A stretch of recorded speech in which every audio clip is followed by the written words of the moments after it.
So this is another way to find a frequency, and this is called relative frequency.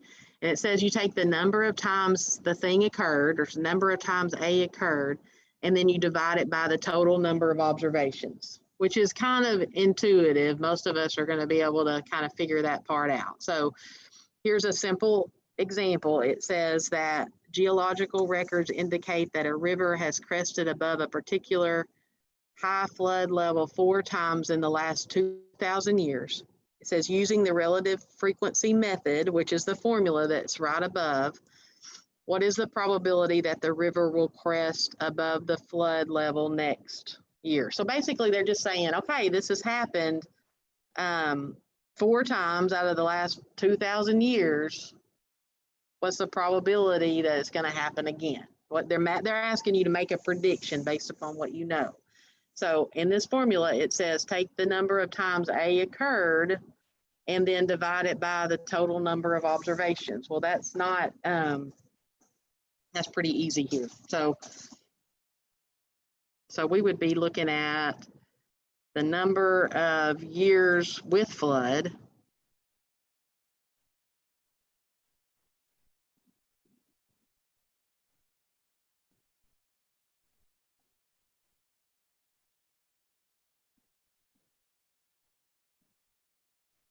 and we're going to divide by the total number of years.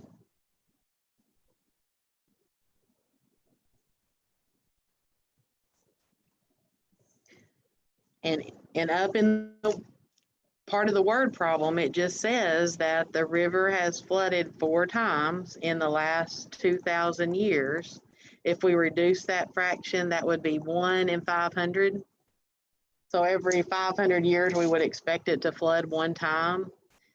And if we change that to a decimal, that would be 0.002. How do you change a decimal to a percent?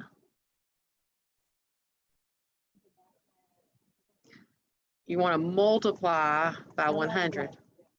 And so it would be 0.2%, which is really low. All of these ways are kind of things that you can represent a probability out of. So we would expect this river to crest 4 out of every 2,000 years, because that's what we know, that's what's happened. When we reduce that fraction, that's going to give us 1 out of every 500 years. When we divide 1 divided by 500, that's going to give us a decimal. And then if we want the percentage, we would just multiply by 100 to get that percentage. Okay. So it's kind of, what do you expect to happen?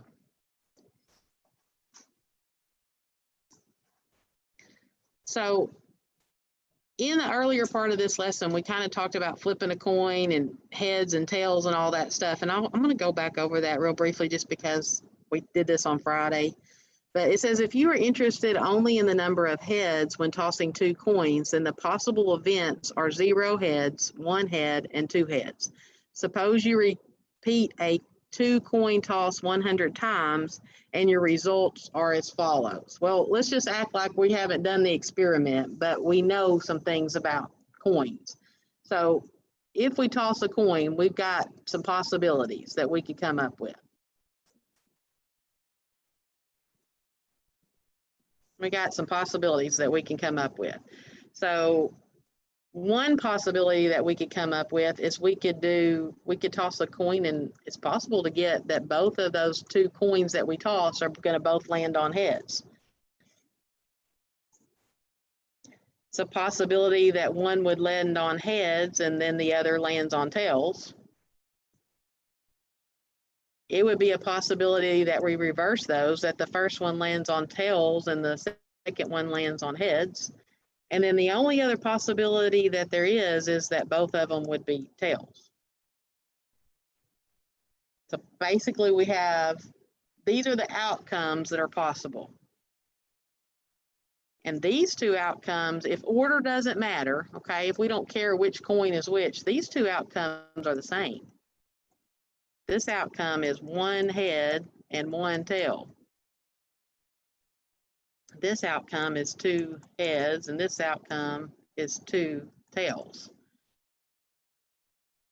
Okay, so if we're just thinking about it and we haven't actually done the experiment, right? If we're just thinking about it and we haven't done the experiment, I'm going to use this special notation because you're going to see it some more. So this is theoretical probability because we're thinking about what we like. We're making a projection. What do we think is going to happen? Well, we drew it out up here. So we think that the probability that we're going to get both of them being heads, the probability that we would get two heads, well, there's four things that could happen up here. And that heads is one out of the four. That both of them would be heads would be one out of the four. If we divide that, that is 0.25. If we multiplied by 100 to get the percent, right, it would be 25%. We know that. Then we could talk about, well, what's the probability that you would get just one head?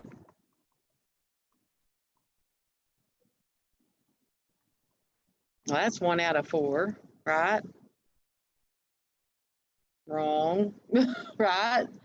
So on this one right here, we would get one head, and on this one right here, we would get one head. So on two of these out of the four, that could happen, that we would get just one head, which would be, we divide 2 divided by 4, right? That's 0.50, which is about 50%.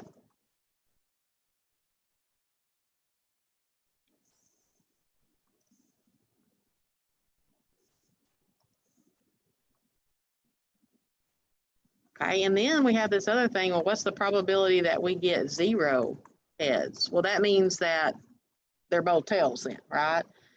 And this one right here, the fourth time we got, so that's 1 out of 4, we would get heads, which is, if we divide that, we would get 0.25.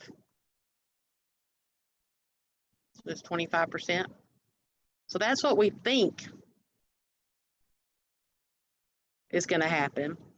And the question's asking us to compare these to what actually happened, okay? Because so up here, they actually did the experiment and they tossed these two coins 100 times and they got 0 heads 22 times and they got 1 head 51 times and they got 2 heads 27 times. And they're asking us to, well, compare that to what you thought would happen.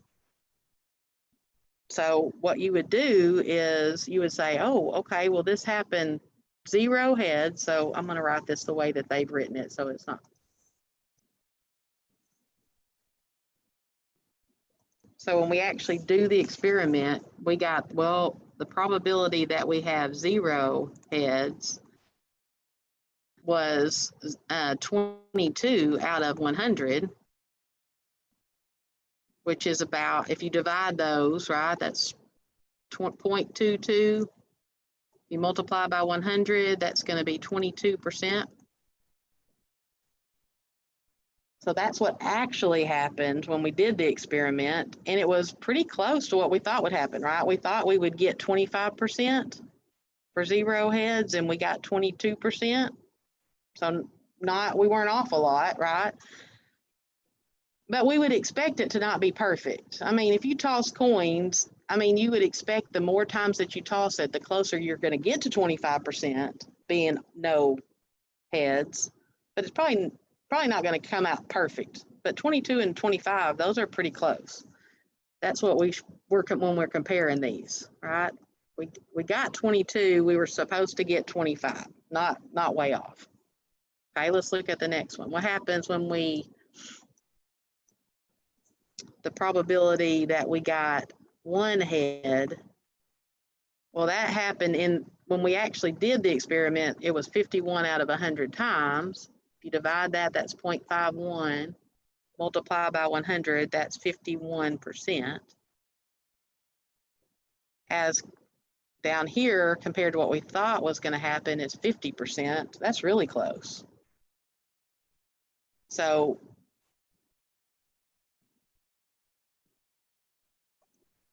we can see that we're close to what we thought would happen. This last one says, what's the probability that you're going to get two, both of them being heads? Well, in the experiment we did, we got it 27 out of 100 times, which is 0.27 as a decimal. That's going to be 27, not 25, sorry. 27%, which is pretty close. We had 27% compared to 25%. So our theoretical probability, what we thought was going to happen, is very close to what actually did happen. And what you would find is if you flip the coins 1,000 times and not just 100 times, it would get even closer to those theoretical probabilities down here, what you think was going to happen. Okay. Questions? Okay. Have a few vocabulary words, and one of them is theoretical probability, which we've already talked about. The theoretical probability is based on the assumption that all the outcomes are equally likely and is determined by dividing the number of ways an event can occur by the total number of possible outcomes. And when I talk about theoretical probability, I like to say a whole lot that this is what we think is going to happen, right? So if I had a class of 30 people in here and I drew their names out of a hat, I just like put everybody's name in a hat and I drew one name. Well, what I think is going to happen is that every one of you would have 1 out of 30 of it, 1 out of 30, right? 1 divided by 30% chance of getting your name drawn, because there's 30 people in the hat and I'm drawing 1. So that's theoretical probability. After I actually draw the name, it turns into experimental probability because I actually did it. Okay. So a relative frequency probability is based on observations or experiments. So this is, and I like to call this experimental probability, but they're calling it relative frequency probability. So what happens if you actually did the experiment? What did you find? So subjective probability is an estimate based on experience or intuition. And you've probably heard in your life the term subjective. I always hated it, like in some of my classes in school, whenever, probably why I chose math to major in, because like the literature teachers, I like to read, but sometimes their test could be subjective because it was based on what the teacher thought the right answer was. And I could disagree with that, and she couldn't really prove, or he or she couldn't really prove it was wrong, because subjective is kind of what your opinion is, right? In math, it's either right or wrong. There's not any, it's not subjective. So in subjective probability, it's based on your past experience, what you think is going to happen, but it could be right or it could be wrong, right? You're kind of, relative frequency is when you've actually done the experiment, it recorded some data, and that, so the relative frequency up here in this coin thing would be this up here, where they actually did the experiment and they said, okay, the relative frequency of drawing or of tossing 0 heads was 22% because they actually did it. The theoretical is what they thought would happen when they did it. Okay, and subjective is probability is just based really on your opinion or what you think is going to happen, not really based on math, I guess. And we're going to look, so this will help, I think. Down here on example 8, it gives some examples of those 3 words. And A says, I'm 100% certain that you will be happy with this car. Well, oh, based on what? Right? Like that could be, that is completely subjective. Okay, so we don't, I mean, maybe that person likes the car, but you may not like the car. So that's based on somebody's opinion. So this one is definitely subjective probability.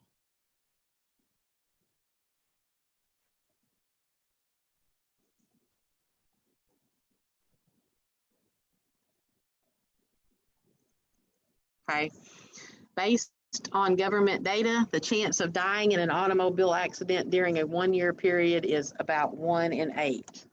So they've actually done it. They've actually got some data that has been sent to them, right? So they've actually done the experiment. They know why people are passing away. Okay. And so they've actually got the data and they've recorded it and they figured out this information. So this is going to be a relative frequency. Can't spell today, sorry. So goodness, that's terrible. If they've actually done the experiment based on data, then this is it. Our letter C says the probability of rolling a 7 with a 12-sided die is 1 out of 12. Okay, well, that is theoretical. That's what they think is going to happen.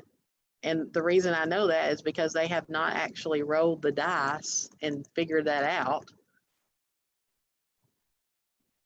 Now, if they actually put that 12-sided dice and they actually rolled it,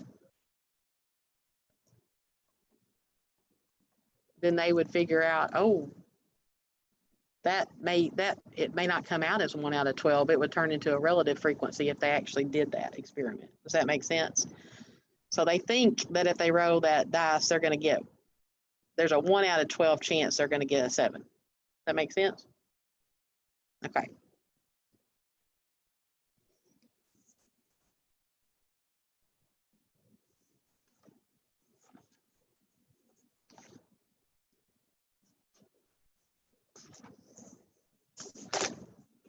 Sometimes when we talk about probability, we talk about probability of that something will happen, and then there's a probability that something won't happen, and they kind of go together.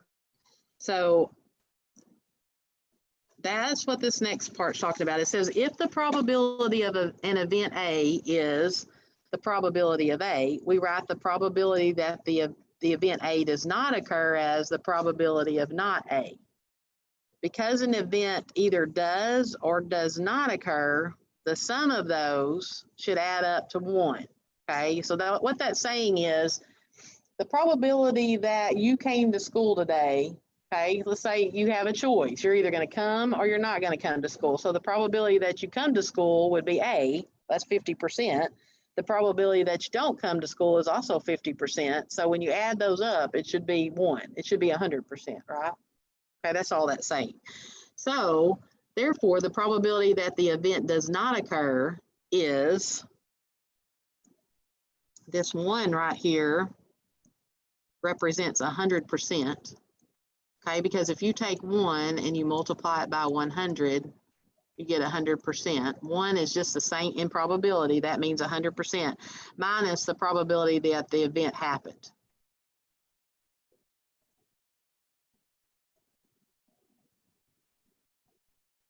Okay, so if I was really smart and I knew some kind of statistics, I could say the probability that there are 20% success rate in chemistry class, then I can figure out the probability that people don't succeed in chemistry by saying, well, what's the probability they don't succeed?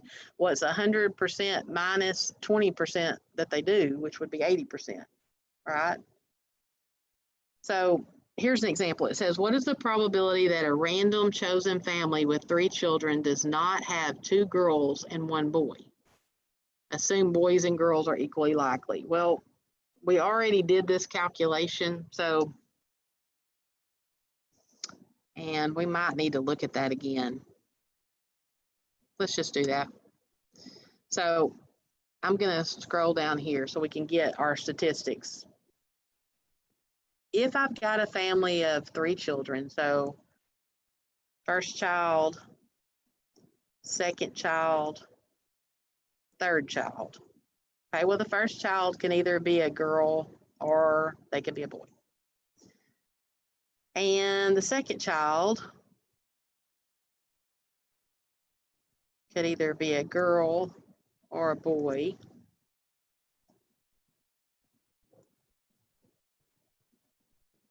And the third child could be a girl or a boy.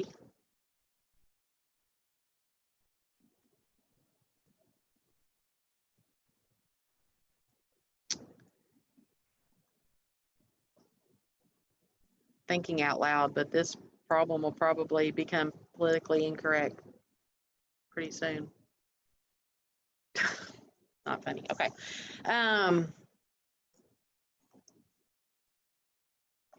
So if you follow these, this would give me all my options. So if I follow down this first chain right here, I have a girl. So my first child was a girl.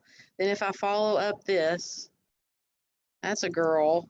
And I follow up this one, that's a girl. So that's my first option. I could have all girls. And then on the second one, we could still have a girl first. And then on this, and then have a girl on the second. But then we could have a boy. So I'm just following these chains to get these options. Let me find a different color. So then on this one, I would go, okay, I can have a girl first, but then I'd have to have a boy next. And then I'm going to follow it up to this one. That's a girl. Then I could have a girl and a boy still again, but the third child could turn out to be a boy this time. That makes sense? How I'm kind of following that tree.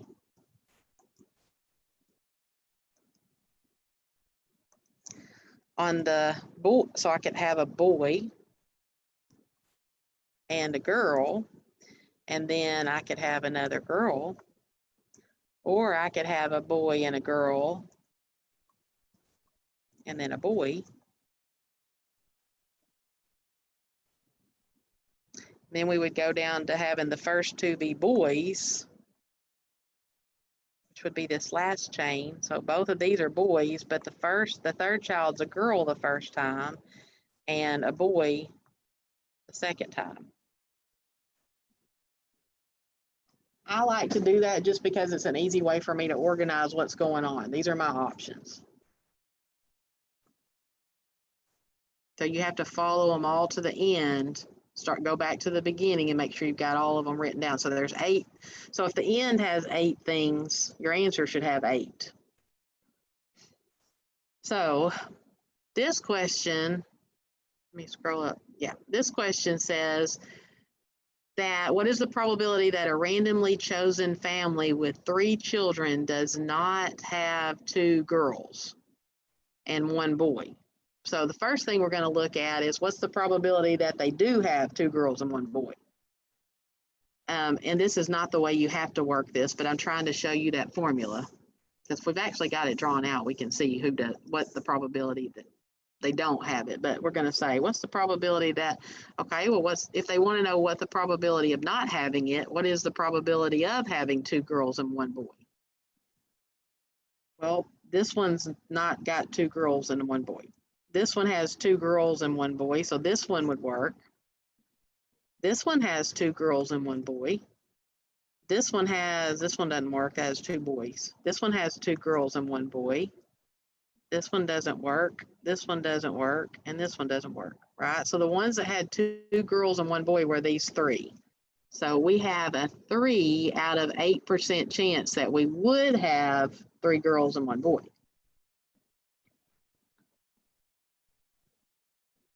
Okay, so what they want to know is the opposite of that. What's the probability that you won't have 3 girls and 1 boy, or 2 girls and 1 boy? So when you're working this problem, you're going to want to say, well, it's going to be 1 minus 3/8, which is 5/8. And if we make that into a decimal, we would do 5 divided by 8, which is 0.625. If we multiply that times 100, we would get 62.5%.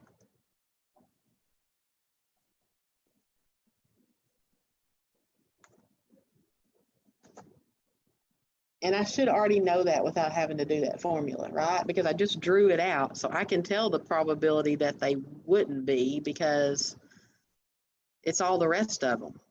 The ones I marked out, there's 5 out of 8 of them, right? So they go hand in hand. the probability that you do minus the probability that you don't, they should add up to 100.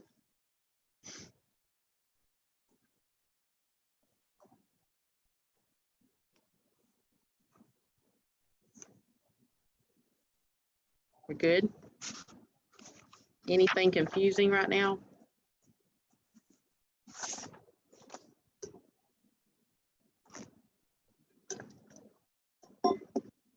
Okay. On this page, it gives you a couple of definitions about odds for and odds against. It says the probability of A over the probability of not A are your odds. Your odds against are the probability of not A over the probability of A. So basically all this notation really confuses people. But all this means is the probability of A is just the probability that it's going to happen. And then the probability of not A is the probability that it's not going to happen, right? Don't let that get overwhelming for you. So on this example 12, it says, what are the odds for getting 2 heads and tossing 2 coins? So what are the odds for it and what are the odds against it? So we want, in order to do this problem, we want the probability of 2 heads over the probability of 0 heads, so the probability of it not happening. Okay, and so that goes back up to this problem.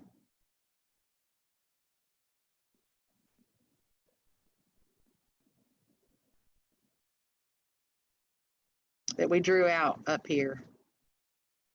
So if I'm tossing 2 coins, what's the probability I'm going to get 2 heads? Well, how many options do I have, right?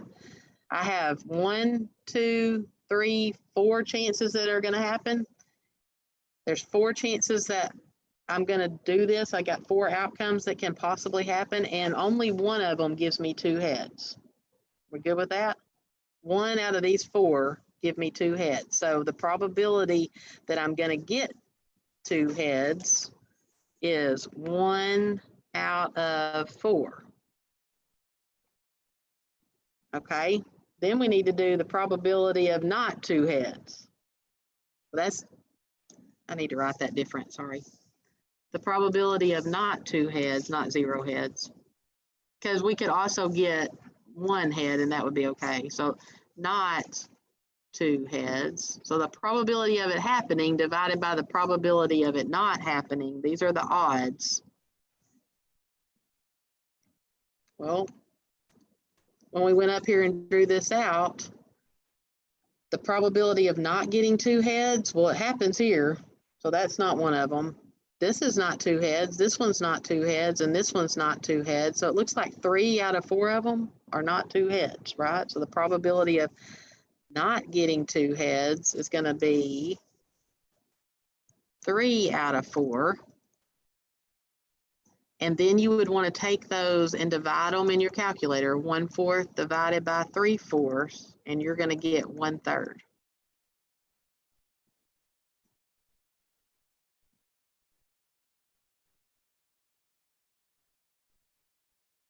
Okay. And so those are the odds for it. These are odds for it. The other thing they want us to figure out are odds against.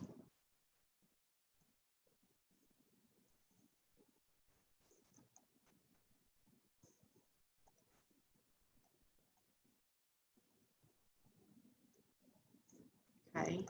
Odds against it should be just backwards. It should be the probability of not 2 heads divided by the probability of 2 heads. So it's going to be the exact opposite. We're going to do 3/4 divided by 1/4.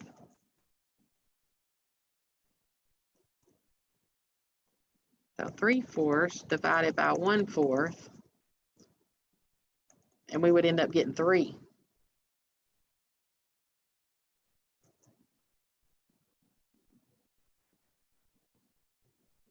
Exact opposite.